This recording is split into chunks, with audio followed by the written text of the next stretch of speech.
59 রানের জয়ে এবারও এশিয়ার চ্যাম্পিয়ন বাংলাদেশ। বড় ম্যাচের চাপ সামলাতে ব্যর্থ ভারতের অনূর্ধ্ব-19 দল। হাই ভোল্টেজ ফাইনালে বাংলাদেশের ভারত বধ। আবারও অনূর্ধ্ব-19 এশিয়া কাপের চ্যাম্পিয়ন বাংলাদেশের যুবারা।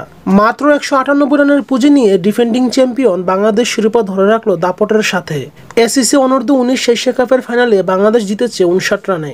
দুবাই আন্তর্জাতিক ক্রিকেট স্টেডিয়ামে টস জিতে প্রথমে বোলিংয়ের সিদ্ধান্ত নেন ভারতীয় অধিনায়ক মোহাম্মদ আমান।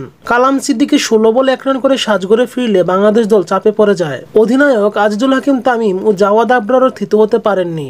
জাওয়াদ 35 বলে 20 ও তামিম 28 বলে 16 রান করে বিদায় নিলে বিপর্যয় সামাল দেওয়ার দায়িত্ব নেন মোহাম্মদ শিহাব জেমস ও রিজান হোসেন। চতুর্থ উইকেটে দুজনে করেন 62 রানের জুটি। দুজনের কেউই অর্ধশতকের দেখা পাননি, যদিও দুজনের সামনেই ছিল 50-এর মাইলফলক স্পর্শের সুযোগ। শিহাব 67 বলে 40 ও রিজান 65 বলে 47 রান করে বিদায় নিলে দল আবারও খেই হারায়। কঠিন পরিস্থিতিতে তখন এক প্রান্ত আগলে রাখেন ফরিদ হাসান। কারো সঙ্গ না পেলেও একাই চালিয়ে যান লড়াই। আর তার ব্যাটে ভর করেই 200-র কাছাকাছি যেতে সমর্থ হয় বাংলাদেশের ইনিংস, যদিও থামতে হয় 200-র আগেই। 49 বলে 39 রানের ভীষণ কার্যকরী ইনিংস খেলে ফরিদ বিদায় নিলে ইনিংসের 5 বল বাকি থাকতে 198 রানে থেমে যায় বাংলাদেশের ইনিংস।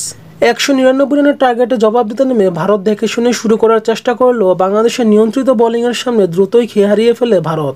দুই ওপেনার আয়ুষ মাহেত্রে ও বৈভব সূর্যবংশী 9 রান করে ধরেন সাজঘরের পথ। আন্দ্রে সিদ্ধার্থ, কেপি কার্তিকেয়া ও মোহাম্মদ আমান হাল ধরার চেষ্টা করলেও নিয়মিত বিরতিতে ভারত উইকেট হারাতে থাকে। আল ফাহাদ, ইকবাল হোসেন ইমনরা এক পর্যায়ে নিয়ে নেন ম্যাচের নিয়ন্ত্রণ। শেষমেশ 35.2 ওভারে সব কয়টি উইকেট হারিয়ে ভারত সংগ্রহ করেছিল 139 রান। আর এর ফলে বাংলাদেশের যুবারা জিতে যায় 59 রানের ব্যবধানে।